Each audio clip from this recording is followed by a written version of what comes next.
Je m'appelle Hervé Thierry Duval et je suis conteur et féricologue. Conteur, c'est un métier assez simple à définir. C'est un type qui raconte des histoires. Et moi, je vais me promener un peu aux quatre coins de la France, beaucoup en Franche-Comté, beaucoup dans l'Est, mais il m'arrive aussi d'aller jusqu'en Bretagne. Tu vois, c'est un métier extrêmement aventureux, en fait, conteur. Et donc je vais parler de la Tantarie des fois très très loin. Les gens me regardent, ils ne connaissent pas. Je suis un pèlerin de la Tantarie. Et je fais aussi à la radio, je m'arrive de raconter des histoires sur France Bleu Belfort-Montbéliard. Et en fait, j'ai commencé, avant de le faire oralement, je le fais par écrit. J'ai commencé par écrire des livres et, où je raconte principalement des contes, des légendes, des racontards. Essentiellement sur la Franche-Comté, mais pas que.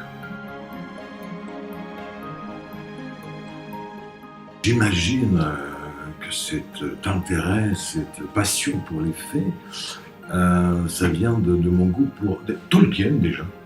J'ai beaucoup aimé Le Seigneur des Anneaux. Je lisais ça quand j'habitais Paris dans le métro. Et c'est un truc génial pour rater ses sorties. Mais sinon, c'est les romans arthuriens qui m'ont conduit aux fées et j'ai rencontré en lisant donc les romans de la Table Ronde, Morgane, Viviane, l'Enchanteur Merlin, tous ces personnages. Et puis au fil des lectures, je me suis aperçu qu'il y avait d'autres fées qui n'étaient pas littéraires, mais qui étaient plutôt des fées folkloriques, des fées du terroir. Et voilà, j'ai tiré un fil et j'ai trouvé ça passionnant. J'ai vu qu'il y avait aussi des lutins, qu'il y avait des elfes, qu'il y avait des trolls, qu'il y avait des vouivres, qu'il y en avait près de chez moi. Et voilà, en fait, c'est très simple. J'aime les légendes, j'aime les contes, j'aime le folklore. Mais connaître son environnement sous cet angle-là, sous ce prisme-là des légendes, ça donne une autre dimension. Puisque je peux aller faire des visites sur les sites légendaires, je peux aller me promener à la cascade de la Vouivre à Saint-Claude, je peux aller voir les grottes de la Tantarie, je peux aller voir le bois de la Dame Verte, voilà, ou des villages où il y a des histoires de sorcières. Quand on se balade, il y a une autre vie comme ça. C'est cette dimension-là qui m'a amusé. Et aussi parce que le patrimoine franc-comtois est plutôt riche. Assez mal connu, mais plutôt riche.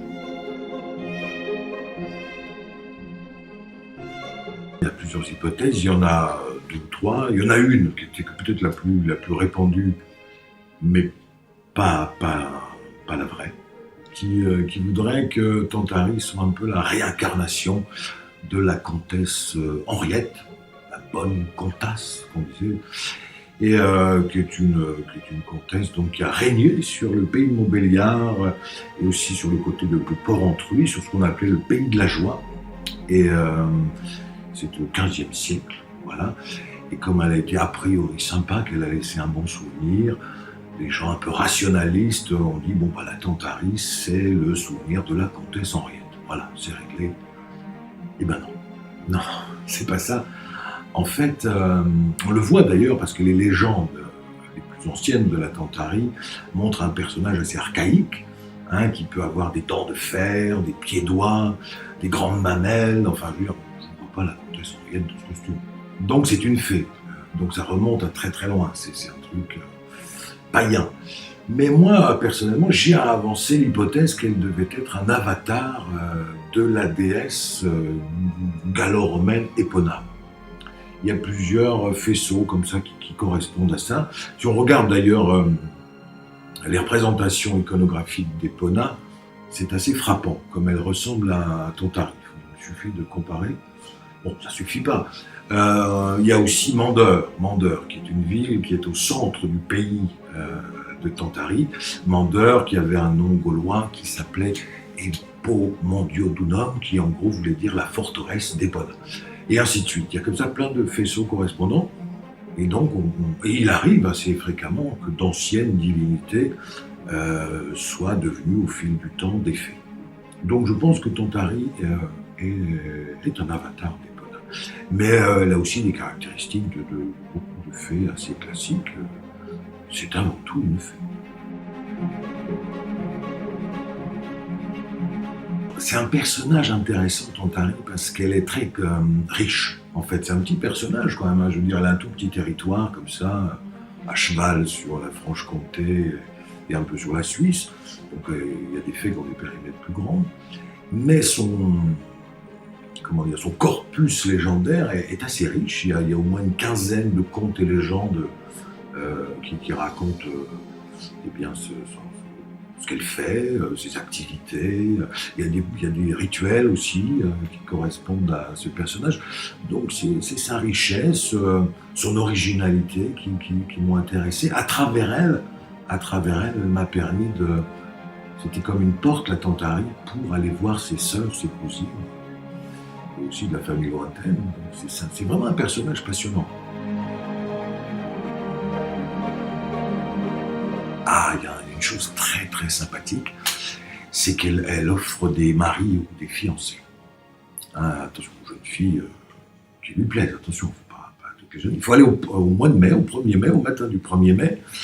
Il faut se rendre à une grotte de Tantari, à Blamont, ou ailleurs, il y en a d'autres, hein, apporter une boule de gui et déposer cette boule de gui au pied de la grotte en demandant un fiancé, un mari. Et donc, si on est une jeune fille sympathique, elle ne donne pas des jeunes filles aux garçons, elle ne s'occupe que des filles. Mais voilà. Alors, d'autres rituels, Noël, hein, puisque c'est un personnage surtout connu pour son rôle de Mère Noël, il y avait des rituels au moment de Noël pour la fée Harry qui se sont un petit peu... Enfin, qui ont évolué au fil du temps, mais au départ, le rituel initial, ça consistait à faire un repas d'offrande à la fée Harry. C'est-à-dire comme beaucoup de fées d'ailleurs, on mettait une table, une nappe blanche, et dessus du pain, de l'eau, du vin, et c'était une offrande pour elle lors de son passage au moment de Noël. Car en fait, le rituel a été inversé au fil du temps. On faisait des offrandes à Harry, et c'est devenu Harry qui fait des offrandes. Et voilà, il y avait des traditions aussi enfantines, toujours à Noël, où j'ai pu relever une vraie tradition. En fait, on faisait des offrandes à Harry, mais en plus, on préparait des espèces de petits hôtels pour les enfants de la maison. On mettait des bougies, un peu comme un gâteau d'anniversaire, c'est-à-dire que si tu avais un gamin de 5 ans, tu mettais 5 bougies dans un coin, l'autre 6 bougies, on les allumait. Et donc, ces petits hôtels comme ça, c'est là que Tantari allait amener les cadeaux après qu'elle ait fait sonner sa clochette. Donc, il y avait dans les familles aussi ce rituel de faire sonner la clochette parce qu'elle ne se montrait pas. Et voilà, des choses comme ça. Donc, toutes les fées nous passent. C'est une anecdote. La première fois où j'ai visité la Tantari, j'étais à la grotte de Blamont. J'étais jamais venu, donc c'était il y a très longtemps, c'était dans un autre siècle. Et ce jour-là, en allant à la grotte, c'est un endroit assez sympa, sauvage d'ailleurs. Il y a une espèce de grotte comme ça, on dirait une énorme bouche de pierre en haut d'une colline. Quand tu es là, perdu, tout seul dans la forêt, tu es un peu impressionné quand même. Et quand je suis arrivé dans cet endroit, j'ai fait le tour, j'étais très, très content de l'avoir enfin trouvé. Mais il y avait des petites cavités, des petits trous dans la roche. Et ce jour-là, dans la roche, il y avait des petits papiers, des petits billets pliés. Ça m'a intrigué. Et j'ai eu la curiosité de déplier un de ces billets. Et j'ai lu, alors de mémoire, mon vœu serait d'avoir au moins une fois par an un petit ami. Merci. Alors, il y avait une faute d'orthographe. Donc, j'imagine que c'était une très jeune fille, mais enfin, on avait là quand même plusieurs petits billets de jeunes filles qui venaient demander un fiancé à la Tantari, alors que nous étions au XXe siècle. Hein.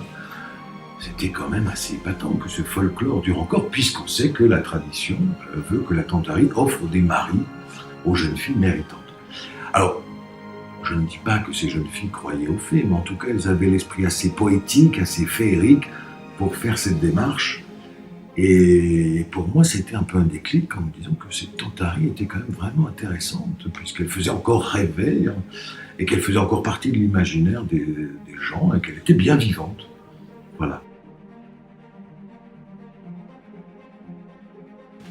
Alors déjà, oui, alors la première raison, c'est qu'il n'y avait pas de livre vraiment consacré à la Tantari. Il y a des histoires de Tantari qu'on trouve dans des recueils, il y a quelques albums qui ont été faits, j'en ai fait un aussi, un conte de Noël. Mais il y avait à l'intérieur d'ouvrages comme ça de folkloristes ou d'érudits locaux des passages qui concernaient Tantari, mais c'était pas complet.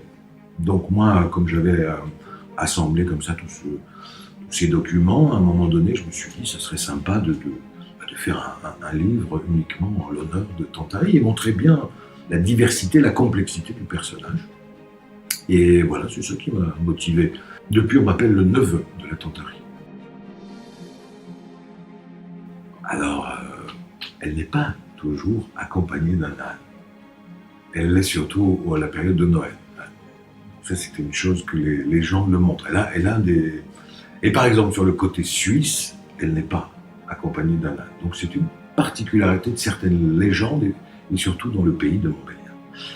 Et elle s'appelle Marion à cause d'un très bon conteur qui a écrit les contes et les légendes du pays de Montbéliard, qui s'appelle Albert Vogt, qui est un auteur qui a eu beaucoup de succès avec ce livre. Il y a beaucoup de familles du pays de Montbéliard qui ont les contes et légendes du pays de Montbéliard, où il y a plusieurs légendes sur la Tantari.